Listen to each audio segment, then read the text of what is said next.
si kigoye kuhoraho. Sinzi ibihumazemo iminsi bikugarije, sinzi ibikuruhije, sinzi ibibazo urimwo, sinzi intambara uri kuragwana, sinzi amagorwa ufise muri ino minsi, sinzi amakuba, sinzi uruhamo, sinzi intambara, sinzi ibikubabarije umutima, sinzi ibitumye ugera ku rugero rw'uko wumva umengo wokwiyahura, sinzi ibitumye wumva umengo ubwawe bwotuma bugarukira aho bigeze ubu birarenze, bivanye n'imyaka bibayemwo, ibyo bihe bibi, ibyo bihe bigoye, izo ntambara, ayo makuba, ayo mageragezwa, ayo marushwa, ibyo bintu byabaye ikigunguzi kimera nk'umusozi mu ruhanya, sinzi ibyo ari byo, ariko iri jambo rivuze ngo yewe si kigoye kuhoraho.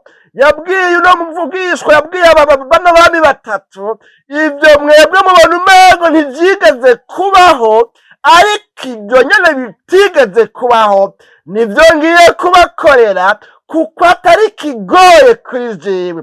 Kuri jewe biroroshe, kuri jewe birashoboka ko mwantumbereye, ko mwampisemwo, ko mwaje kunsiguza, ko mwaje kunsenga, ko mwampaye ikibanza, ko mwanyambaje nzanywe no kubikora, kuko ibyo si kigoye abanamba kuri jewe. Imana yacu ntidutabare. Nano majambo rero reka dusenga Imana. Sinzi nawe ibihe aya majambo agusanzemo, ariko mugabo hamwe woyagira yawe, hanyuma Imana ukayiha ikibanza ikwiriye, ukayambaza nkuko nabo bayambaje, ugashira hasi ibyo wari umaze iminsi wishimiye, ibyo wari umaze iminsi wibaza ngo nibyo bizozana na mu gutabarwa kwawe, ukamanika amaboko kwa kureba ngo horeme, ugatakamba ati Imana, ubuhinga bwanjye bwose bwananiwe, ariko numvise yuko atari kigoye kuri wewe. Ibinduhije, ibindemereye, ndumvise ko kuri wewe byoroshe. Ibyo mbona ko nafitiye formule yo kubikenyura, wewe ubigira umugero umwe, wewe biragushobokera. None ndakwingize ngo mbabarire, narakwigije kure, nizera imbaraga zanje, nizera ubwenge bwanje, ariko birangira vyanse. None rero ijambo rimbwiye ngo nongere ndakugirira icizere, kubera yuko jewe ibyabaye amananiza si ikigoye kuri wewe. Imana tukugirira neza, yokugwiza kw'imbabazi aho wowe usavye imbabazi, hanyuma kandi yokongera ubushobozi bwo guhagarara no gushikama, maze ugutabarwa kwawe kukazanana ku Mana. Kandi iyo ibikoze usanga umengo n'akantu gatoya nyene yonyene ifyonda, hanyuma bigaca bikunda. Imana yacu nidutabare. Hariho ibyanse, hariho ibyananiranye biguhagaze imbere, bigukikuje, umazemo igihe kirekire, ariko nzanywe no kuvuga ngo Imana biracayishobokera, kuko si kigoye kuhoraho abanamba, naho byabaye amananiza kuri wewe, naho byabaye akayobera abahinga kuri wewe, ariko si kigoye kuhoraho. Ngo mbere ngo Imana yahanga yavuze ngo mbere ngo azogabura n'abanyamowabu mu maboko yanyu. Nukuvuga n'ivyahora bibanesha, ivyari bibateye ubwoba, ivyari bibakandanyije, ivyari bibaciye ivutu, ivyari bibaciye intege, Imana ngo izobigabura mu maboko yanyu. Nukuvuga byari majambo, namwe mubineshe, mubitsinde. Imana yacu nidutabare.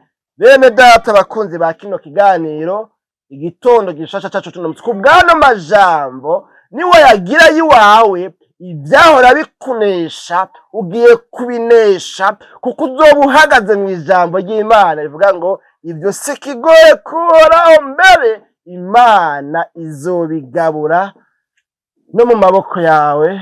Nano majambo birashoboka yuko wihebuye wiganyeye, wangaje umutima, wagerereye kure y'Imana, waridoze, waridodomvye, wararogose, ahubwo mbere wadutse ukora n'ivyaha bidashoboka bitabaho by'agahomerabunwa, kuko wari kurigwanira urondera ngo wawe ingene wotabarwa. Ugasanga umuntu ariko arakoresha ubwenge bwiwe, kumbura agakoresha ibiturire, kumbura akaja no mu bapfumu, akaja hana hariya, akabeshera abana bariya kugira ngo bikunde za ntambara zimuhagaze imbere zizananye mu bantu bikunde zihave. Ariko ibyo byose waciye mu nzira itariyo, hamwe wokwiye ukabwira Imana ngo Mana mbabarira, byarangoye, nabikoze ukutariko, erega narahushije inzira, iyo ntumbera wowe nk'uko bano bami bagize byaca bikunda,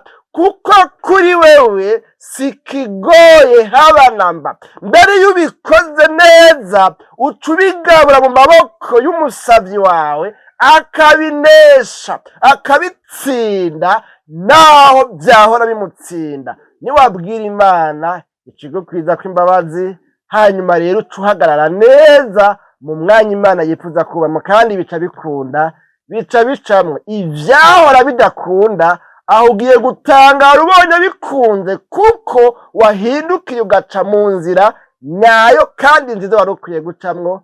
N'ano majambo n'umuhirwe umuntu rero agiye kubikora gutya, kuko uyo ibi byose byahora bimubera ikigoyi, byahora bimubera amananiza, bigiye kuba ibisanzwe, kuko Imana igiye kugwanana nawe mu ruhande rwiwe. Ariko n'umuhombe uguma yidadira, akigiza kure Imana yiwe, akigiza hafi ubwenge bwiwiwe, kandi bwaramaze kunanirwa. Mwami w'abami Yesu, tugushimiye cane kubw'ano majambo twumvise, atubwiye ngo sikigoye kuri wewe haba namba.